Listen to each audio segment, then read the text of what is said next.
Bienvenido Giancarlo, welcome Giancarlo. Bueno, Paula, un saludo muy especial para ti y para todas las personas que nos acompañan. Pero muy contentos de esta invitación, sobre todo a dar a conocer lo que ha sido esta pandemia en nuestro territorio y, por supuesto, sobre las implicaciones que hemos tenido que afrontar en una difícil etapa de nuestras vidas, mas sin embargo también como una punta de lanza para aprender de nuevas cosas y sobre todo reinventarnos en este difícil momento de la historia. Yo les quiero contar varias cosas brevemente. Lo primero es que estamos impulsando nuestro Mosquera Campo de Gigantes, un territorio resiliente, un territorio que se readapta a las circunstancias, pero sobre todo un territorio que encuentra soluciones en las dificultades, donde lo más valioso, sin duda alguna, es su gente, donde valoramos todas sus capacidades, pero donde simultáneamente también le apostamos a nuestra historia a través de las diferentes enseñanzas que nos dejaron los antepasados, pero igualmente a un desarrollo autosostenible que nos coloque a la vanguardia de todos los procesos y nos posicione como un municipio referente a nivel nacional, pero también a nivel internacional. Por eso, de antemano, queremos invitarlos absolutamente a todos a visitar este campo de gigantes, que se enamoren de nuestro territorio y, por supuesto, que conozcan todas las bondades de un Mosquera que le abre las puertas a Colombia y al mundo. Además de todo eso, pues venimos trabajando en una circunstancia particular de lo que ha sido la pandemia, una situación que nos cogió como a todo el mundo por sorpresa. Inclusive todos los alcaldes de Colombia iniciamos periodo en el año 2020 y apenas 2 meses después tuvimos que afrontar una pandemia con lo que esto generó, dificultades tecnológicas, dificultades sociales, dificultades económicas, además con unas brechas muy grandes por cerrar y definitivamente una circunstancia en la cual ninguno de nosotros estaba preparado. Por eso, frente a la realidad de nuestro municipio, que además debo contarles a todos, es el municipio de mayor crecimiento poblacional y urbano de toda la región, un municipio que crece de una manera acelerada, que tiene en su territorio todos los días más personas, que tiene más industria y que debido a la cercanía con la ciudad capital, que es Bogotá, ha generado que la transformación en el territorio en las últimas 3 décadas sea absolutamente amplia y por supuesto también con muchos retos. El recibir la pandemia nos generó también el reinventarnos en nuestras formas, el involucrar el componente tecnológico en todos los procesos, pero además también el ver cómo trabajábamos algunas circunstancias en las cuales priorizar la situación de salud y la salubridad era nuestra principal realidad. De ahí que se priorizaron espacios seguros, como lo son las ciclovías, todo el tema de las áreas verdes, e igualmente tuvimos la posibilidad de a través de la virtualidad generar unos corredores para primero mantener contacto con la comunidad, en el entendido que la pandemia no solo nos aisló, sino que también nos generó unas dificultades de socialización, pero igualmente era la forma de ver cómo a través de la cultura y el deporte seguíamos dando una esperanza para que el aislamiento tuviera algunas connotaciones mucho más llevaderas. Eso hizo, por supuesto, a que ese impacto disminuyera y que estuviéramos con ese contacto permanente con la comunidad, pero sobre todo garantizando la salubridad. De igual manera, debo decirles también, para las personas que nos acompañan de otros lugares, que desafortunadamente el sistema de salud público en Colombia no tenía las condiciones necesarias para afrontar una pandemia de esta magnitud, lo cual nos obligó de una manera decidida a mejorar todos los procesos y apoyarnos. Generamos una red de solidaridad muy grande de los municipios más grandes con los municipios más pequeños, buscando que todos tuvieran las diferentes estrategias, pero simultáneamente que contaran con las herramientas necesarias para prestar un excelente servicio de salud. Y aquí en el caso particular de Mosquera, logramos una gran transformación, habilitando nuestros diferentes espacios de salud a centros ideales para atender la pandemia, pero adicionalmente mejorando toda la infraestructura que se tenía. Esto nos permitió generar unas alianzas adicionales con el sector privado, nos permitió también unirnos con el gobierno nacional y el gobierno departamental para que esto fuera una realidad.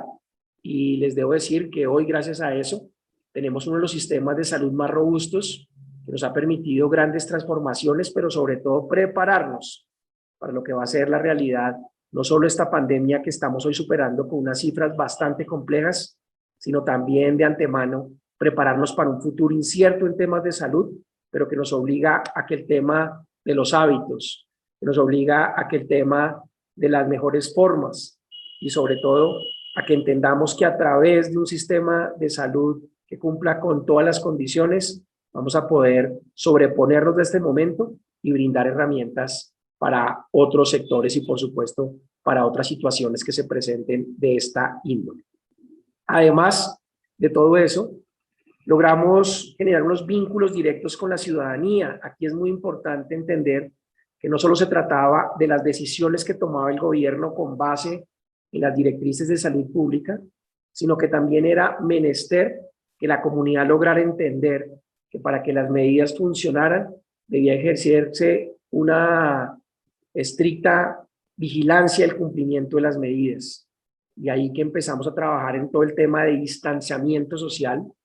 Y ustedes no saben lo difícil que puede llegar a ser hablar de distanciamiento social en un territorio como lo es Colombia, en el cual el contacto directo hace parte de nuestro diario vivir, donde nuestras formas nos obligan siempre a mantener un abrazo, a mantener la cercanía, y de ahí que nos tocó reinventarnos y buscar todas las estrategias para que las personas entendieran que el distanciamiento era una realidad y, por supuesto, a través de esto que lográramos generar esas medidas que nos ayudaran a salvar vidas. Ahí logramos trabajar en diferentes escenarios, todo lo que es espacio público, todo lo que es el uso de los parques, los espacios culturales, los espacios además recreativos que tenía el municipio. Hicimos uso de la bicicleta como el medio de transporte eficiente en estos tiempos, dadas sus condiciones, pero también hicimos algunos cambios para que el transporte público, aquellas personas que debían desplazarse, tuviera algunas condiciones diferentes, con algún mejoramiento del servicio, pero además también ampliando rutas. Y quizás lo que más debo rescatar de toda esta pandemia es que logramos llegar al corazón de las personas para que la solidaridad y la responsabilidad social de las empresas y de todos y cada uno de los que hacen parte del territorio estuviera a la orden del día. De ahí que gracias a ese apoyo económico, a esos corazones que nos ayudaron a sobreaguar el difícil momento, logramos generar ayudas para más de 120,000 personas en el municipio de diferentes índoles, ayudas que sin duda alguna hoy se consolidan como una realidad y que nos permitieron verificar una circunstancia totalmente diferencial de lo que ocurre. Ya para terminar nuestra intervención, tengo que decirles que para nuestra Mosquera hoy lo más valioso es sin duda nuestra gente, pero que además tenemos una identidad que estamos rescatando para que a través de la solidaridad que nos ha hecho fuertes a lo largo del tiempo, podamos sobreponernos a las dificultades, para que tengamos también un desarrollo sostenible, articulado con todos y cada uno de los sectores, principalmente en este foro con el sector industrial y comercial. Pero lo que sí les tengo que decir una vez más es que entendimos que para sobreponernos y para que el mundo cambie su realidad, es necesario que todos nos interrelacionemos.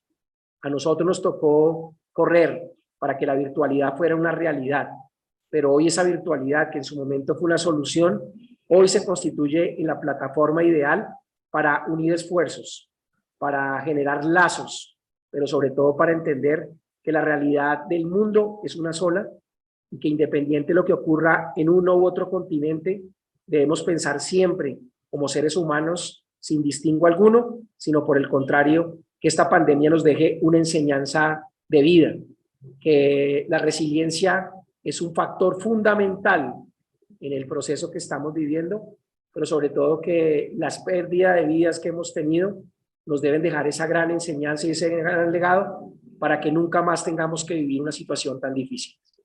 Les agradecemos a todos ustedes por la solidaridad, por el acompañamiento y por supuesto una vez más, bienvenidos a este campo de gigantes que se llama Mosquera, Cundinamarca. Mil y mil gracias.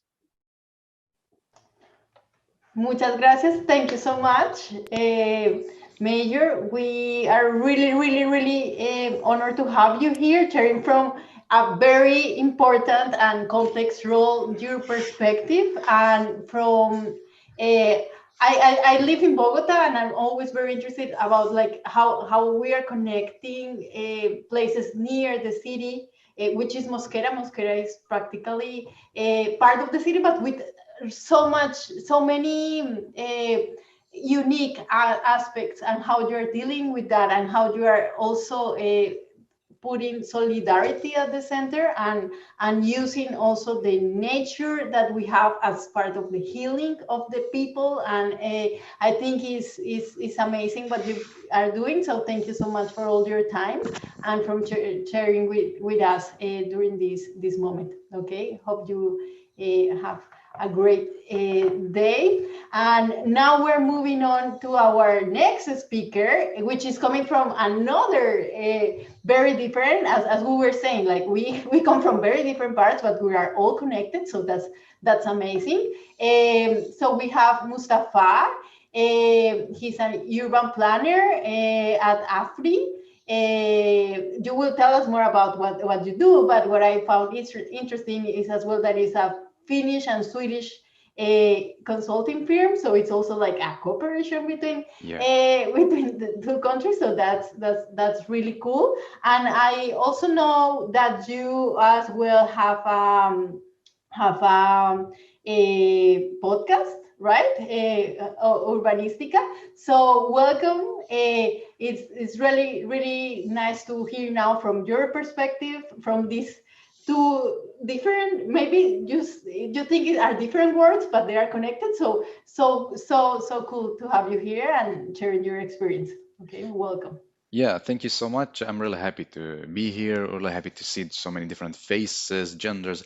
I love it. And yeah, Mustafa Sharif, I'm working as an urban planner at AFRI. Actually, we have offices in 50 countries, which is amazing. And also, I'm doing a podcast about how do we plan our future cities. And now I will take you in a journey about how urban planning is adapting. So, you see my screen? Yeah, but maybe can you, yeah, now we see it well. Yes, yes. Okay. So once upon a time, it's the future. This is a wallpaper from a movie called Tomorrowland, and we see the handsome George Clooney standing in the front of the future cities. And as you see, like everything is in the center, the high towers. You see also like some drones flying, this heavy infrastructure.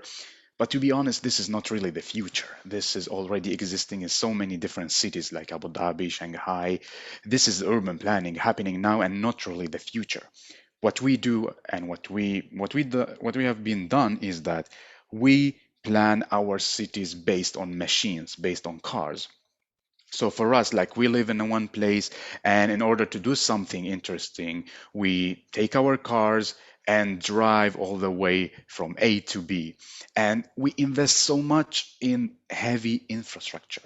So our city is like suffering from these highways that contributing with so many consequences, like segregating areas, more noise pollution, more air pollution, and also like wasting so much time in a traffic jam. So this is how we plan our cities, causing so many challenges, ecological, social, and also economical, because all this infrastructure, maintenance, and all the other problems need someone to pay, and it's us, the citizens, who's paying for this. So this is how we did our city planning. And as you know, we have our own goals and the 2030 Sustainable Development Goals, and cities have own goals like we need to behave and rethink how we plan cities and adopt. And during all these years, we had great urban planners, great people were thinking about the challenges that we are facing in our cities and respond to them. And what we call them for movement or theories or concepts. And during all the previous years, we had so many. So like we call them the ism, like tactical urbanism, new urbanism, sustainable urbanism, DIY urbanism, re-urbanism. These are movements, these are theories adapting to the challenges that our urban built environment is facing. But all these were never facing something like this. The cities are empty. City centers are empty. Like before, the heart of the city was the focus, and everything should lead to the city center. It is the magnet. We never faced such issue before, such big challenge. Now the heart of the city, there is no magic, there is no magnet. People don't want to go there anymore. And why? It's because, you know, because of the pandemic.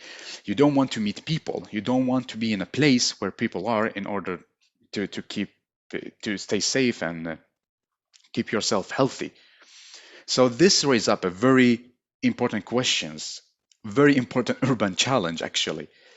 So what are we going to do now?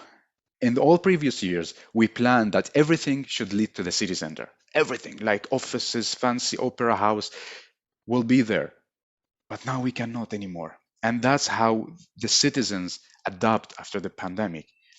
We don't want to go to the city centers, to these big areas. We stay locals. We stay safe. We stay at home. Everything should be locals. I cannot go to office. I cannot go to like sport field. I cannot go to the shopping center, which means I'm like my movement is very limited, and I am staying in very short place. And as a human being, we are creative. We never give up. So that's why how we respond to this such kind urban challenge by rethinking our cities, by rethinking how do we build our future cities. And from these theories, I will take example of very like interesting theories. We have the 15 minutes city, which we like announced in Paris. This is actually started before the COVID, but when it is COVID, it became very popular. This is very interesting concept and strategy about transforming our cities to 15-minute city. What does it mean? It means that you will have all the necessary functions within 15 minutes of walking. Let's say like you have your schools, your office, the grocery, like a place, your park, but also healthcare and so on. So you don't need to go somewhere else. You don't need to take your car and drive 30 or 50 minutes to other part of the city to get what you want. You will have your necessary function within your 15 minutes. So again, this is responding to what the pandemic showed us. We need to be more local. We need to have our like the needed functions local, close to us. And what does this mean? It means that streets, public squares within your area should give what you want, so you can stay there without the need to go somewhere else. Like you have your shops, parks, and other functions. Well, the interesting thing is we moved from ism, like new urbanism and so on, to min, like the minutes, like in the shortcut of minutes. So this is the 15-minute city. And actually, Stockholm took this one more step, like one more level. We created 1-minute city. And maybe some people say, okay, what is 1-minute city? It takes me more than 1 minute to come down from my house to the street. 1-minute city as a concept as well. There's a project in Stockholm called Streets Move, and it's focusing on the street. It doesn't mean, it's not like the 15-minute city, you need to have healthcare, education, everything in 1 minute. No, it's like more about what's happening in 1 minute from your door, which means that what's happening in your local street. And this is a project inviting people together with urban planners, like the citizens, urban planners, municipalities, to rethink the urban. Like we have so many challenges, and now it's time to work on them together. So in this 1-minute city, like Street Moves, people come together and say, okay, we have this street. What do we need? I need a green area. I need a bike park. I need like a place for my kids to play. It's about like just rethinking the city. And let me see if I have more picture. Yes. And the thing is with the pandemic, it's like nothing new for us. The pandemic didn't bring something new to the table of urban planning or how we function. The pandemic just reminded us that we didn't do our homework when we designed our city, when we designed the urban. We know that we need green areas. We know that we need like wide walk path and also bike lines. We know that we function socially more than driving a car. We know that we need the place for our kids. So the pandemic just reminded us that we have big challenges and we didn't do our homework. And now, like where our cities are heading, I believe like we're heading toward the right direction, more focusing on the quality and the local quality and also on people. So rather than I focus on the only quality of the city center, no.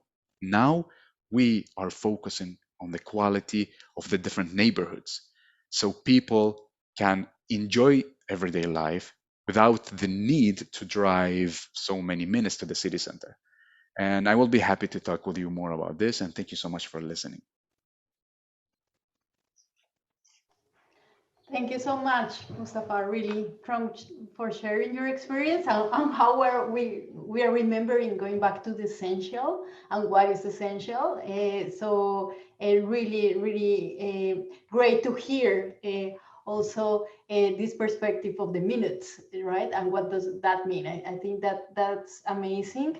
And yeah, and I think connected it with the challenges of, for example, huge cities like the ones we have as well in Latin America. What does that mean? What's the difference? How do we shape it? How do we shape it together? So really nice. I think we can have some amazing, like cool conversations about it and questions. So remember, if you have any question, I see that, for example, Pedro has been very active. Pedro from Colombia has been very active, putting some questions and comments. Remember, anyone else, just put your questions there, and we will have a space at the end to share some thoughts from the panelists or also the audience if you want to share your answers as well to any questions. So please do so. Please share your questions there or comments. Now we are going back into the Latin American continent, and we have a very strong change of perspective, but also a very similar connection to all what we've been talking about with Luisa.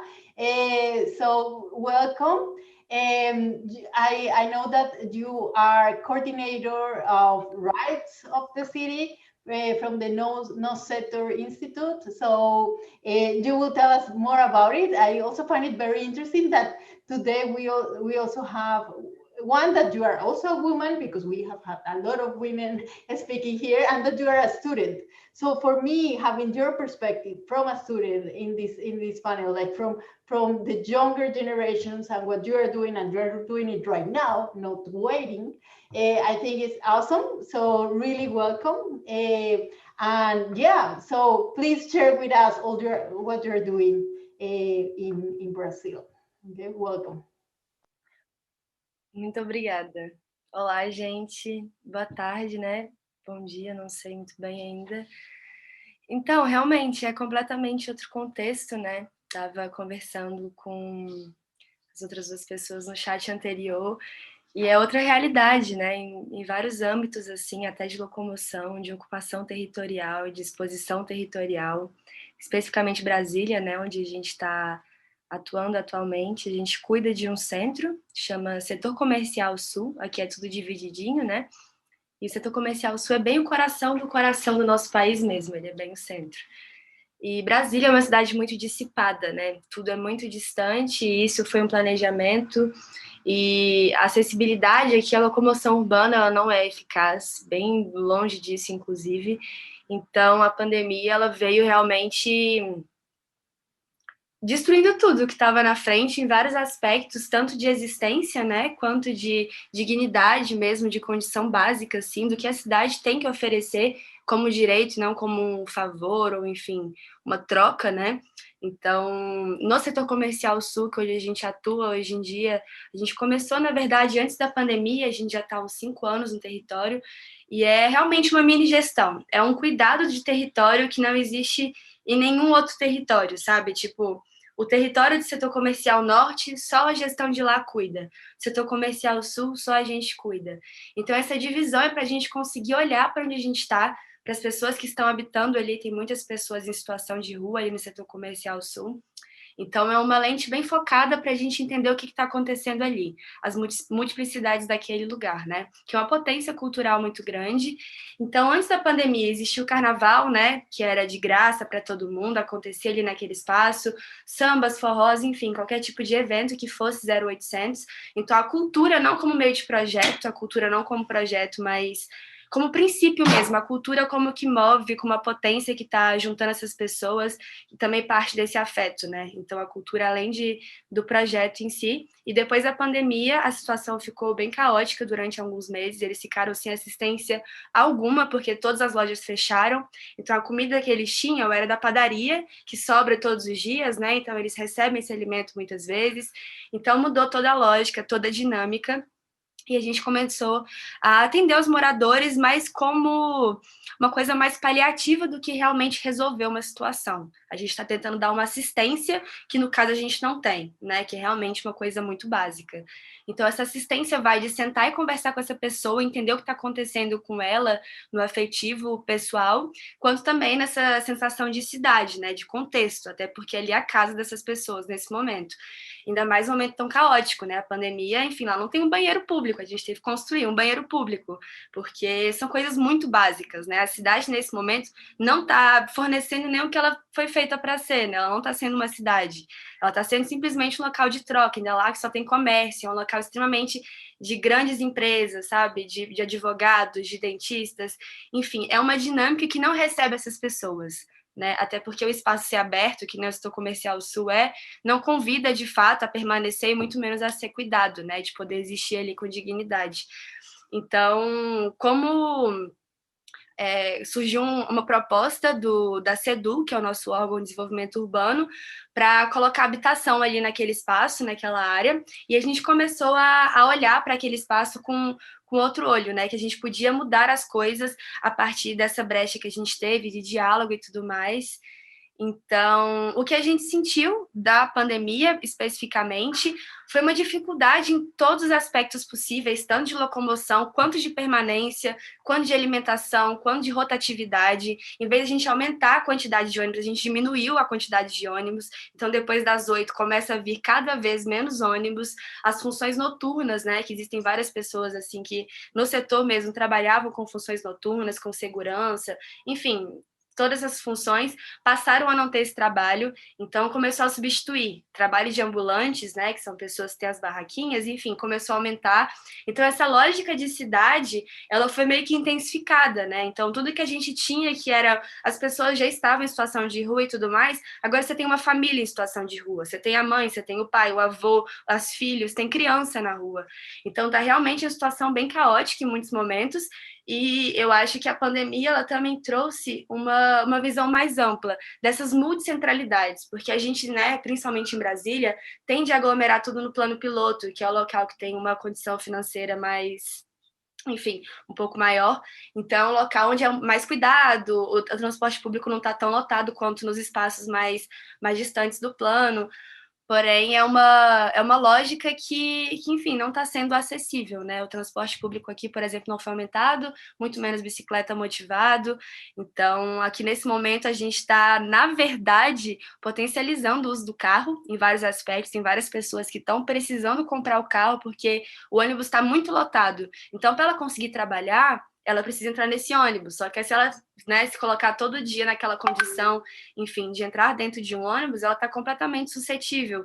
E para cuidar do Covid, né, por ter uma condição financeira muito mais baixa, é muito complexo. Então, o que acontece também numa lógica do setor comercial sul especificamente é a anulação dessa realidade. Muitas pessoas tendem a não lidar com o vírus, entendeu? Realmente entrar numa situação de negacionismo, de não utilizar a máscara, não lavar as mãos, até porque o banheiro é uma coisa complicada, eles não estavam conseguindo tomar banho no início da pandemia, eles tinham que andar, sei lá, quantos quilômetros a pé para conseguir fazer a higiene básica. Ainda rolou uma retirada dos pertences deles, a polícia foi lá, retirou documento, coisa de higiene básica, escova de dente, para desapropriar, para tirar, né, as pessoas daquele contexto.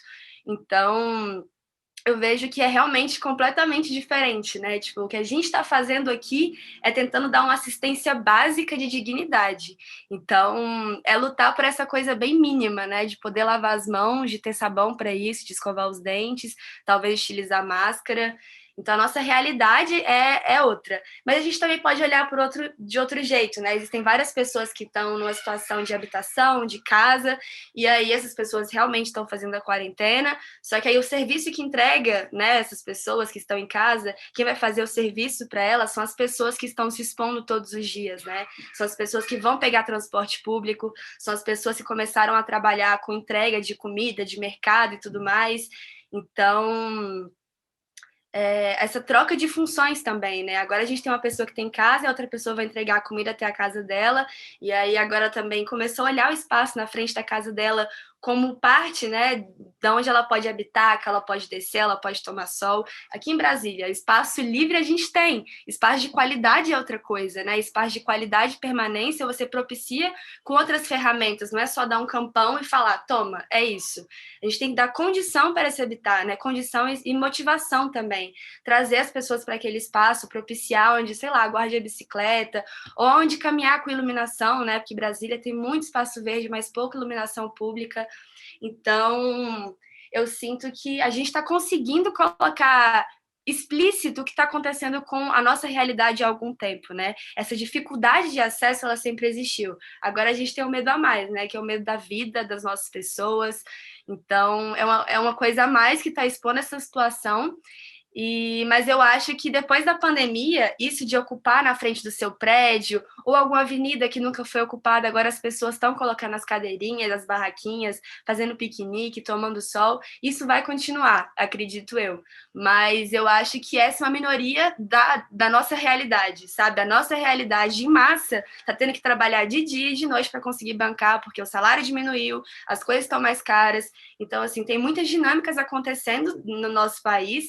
A gente tem um desgoverno, né, também nesse momento, que está acontecendo aqui, é uma situação realmente muito caótica, muito séria, e eu acho que está sendo expositiva. Ela está conseguindo mostrar o que está acontecendo com a gente há algum tempo e mostrar por que a gente tem que ter um transporte público efetivo. Por que carro não resolve? A gente está vendo por que carro não resolve na prática.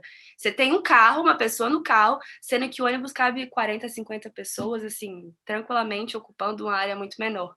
Então, acho que agora a gente começa a entender a lógica de ocupação e que pode ser diferente, que tem que ser diferente e que só a gente vai conseguir mudar isso, né?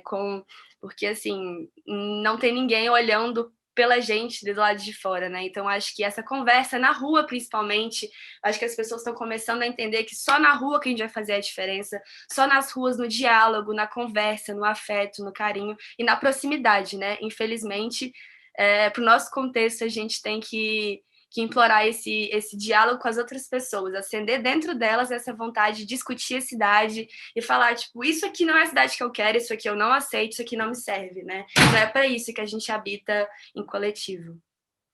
E é isso. Acho que só tem 10 segundinhos.